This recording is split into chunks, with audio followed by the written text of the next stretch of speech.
So this video might be like watching paint dry for some people, but I'm mostly doing this just for my own benefit.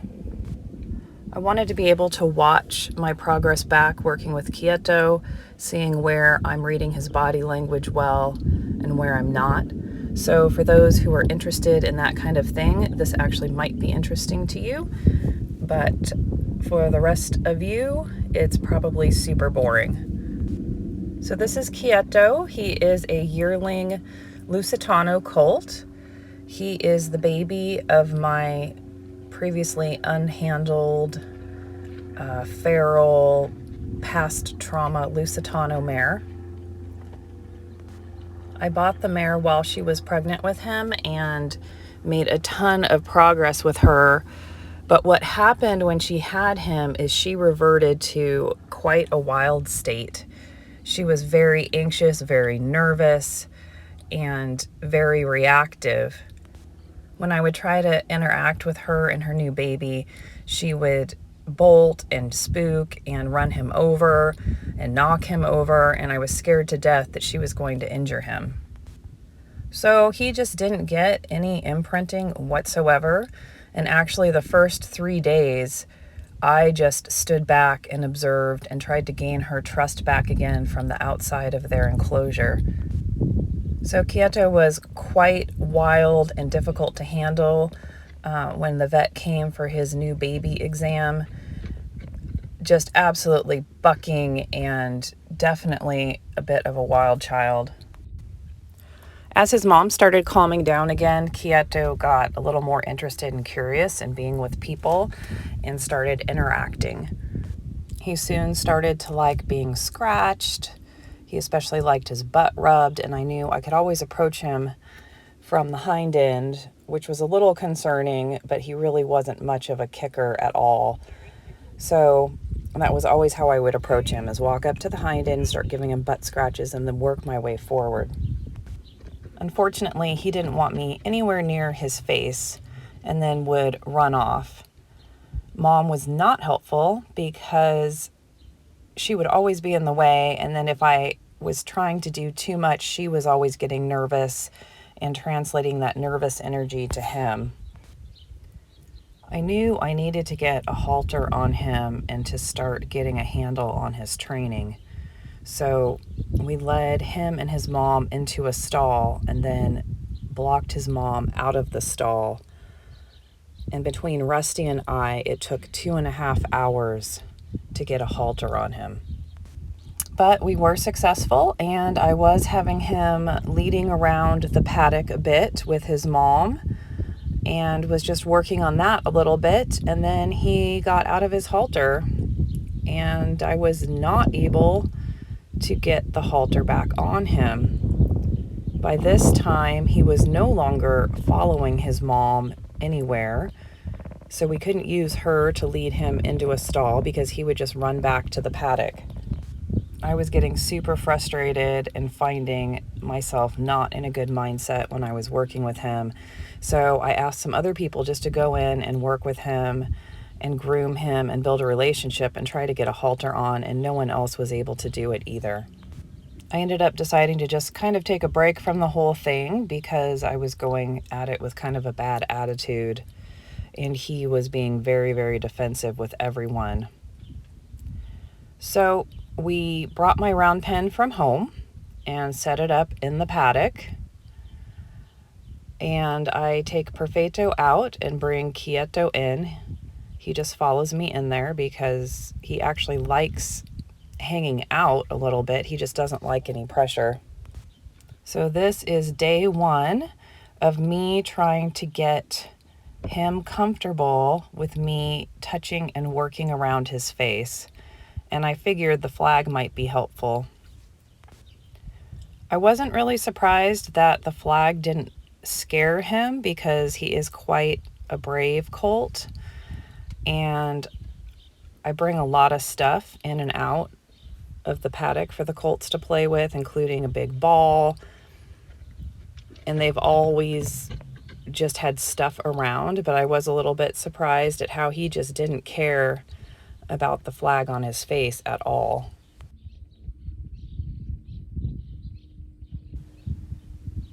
So my starting point was just to be able to touch and retreat and see where I would get from there.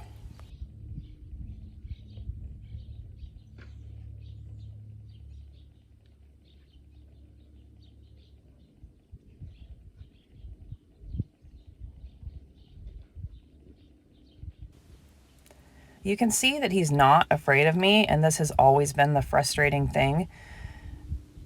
It's that he just doesn't want to be controlled. It's not a fear issue, and I think this is where I would get really angry and frustrated because I just felt like he didn't want to work with me. I had to really take some time and back away and change my attitude and not be so committed to what I think he should be doing, and just work with him with where he is on that day.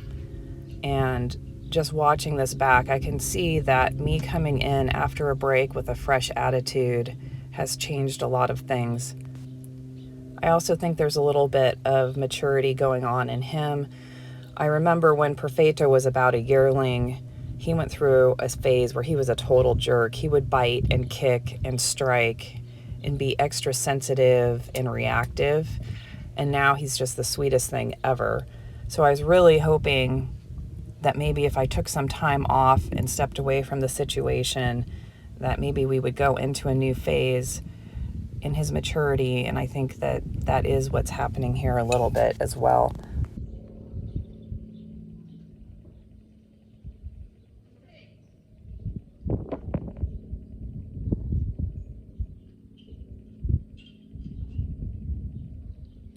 So I'm not going to cut any of this. I'm just going to leave this here. And again, it might be boring for some people to watch, but I want to see this as a progression for myself. And for some people, I think they might find it really interesting.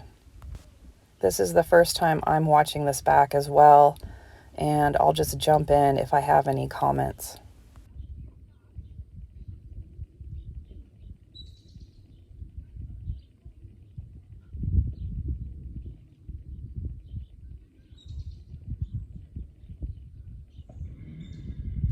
So this kind of surprised me. He really liked having the base of his ear scratched, and it was a door opening for me. Estrella really likes the base of her ear scratched as well, and I find it really interesting how some horses are so sensitive about their ears, yet these really sensitive, a little bit head shy horses really enjoy their ears being scratched.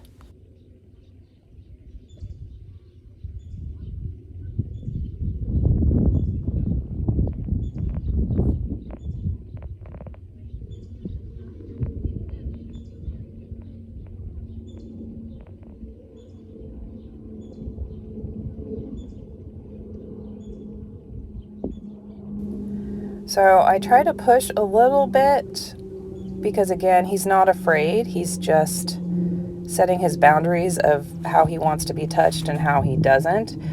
And so I push a little bit, but then when he turns away, I wait for him to come back, and you can see he always comes back.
This was kind of funny how he was telling me where he wanted to be scratched.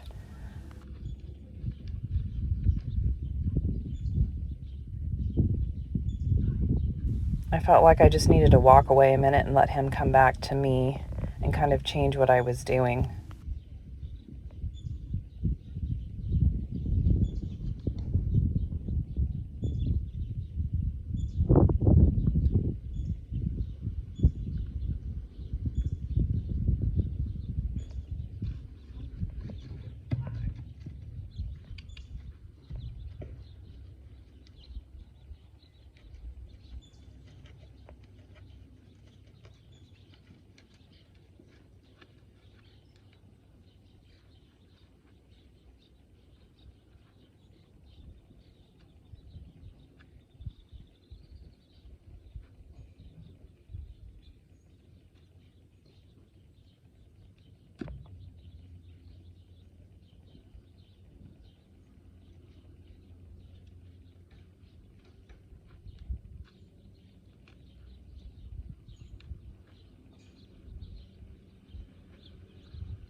So I knew I was really kind of pushing in some of these instances where he was backing away, and maybe I should have drawn him in, but I was trying to find that balance between pushing him to be a little more tolerant and also knowing when to retreat and give him a break.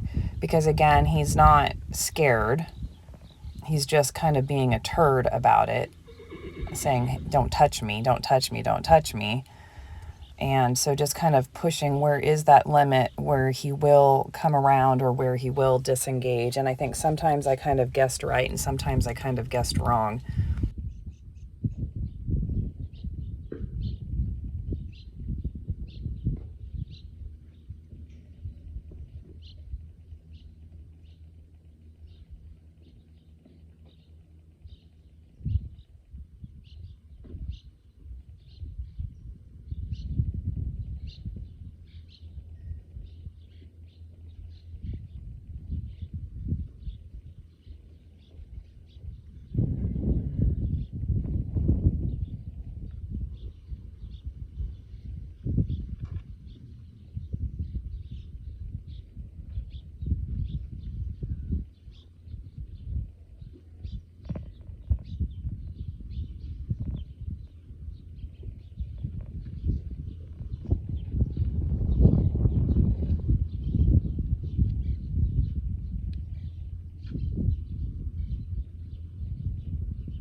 So this is also interesting.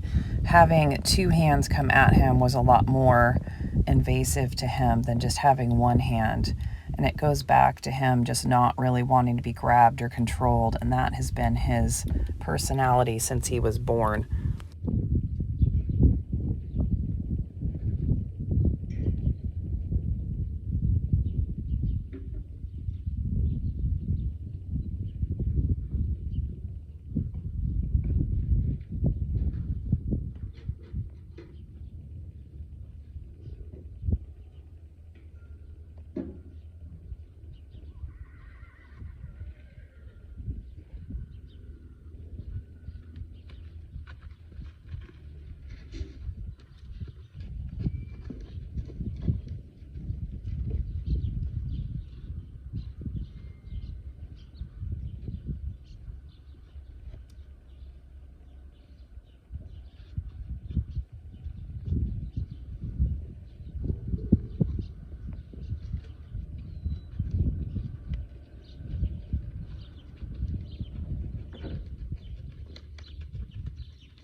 So I was just looking for a positive note to end on because I thought his attention span was waning. If you've made it this far, congratulations and thanks for sticking with us. I will be posting part 2 shortly.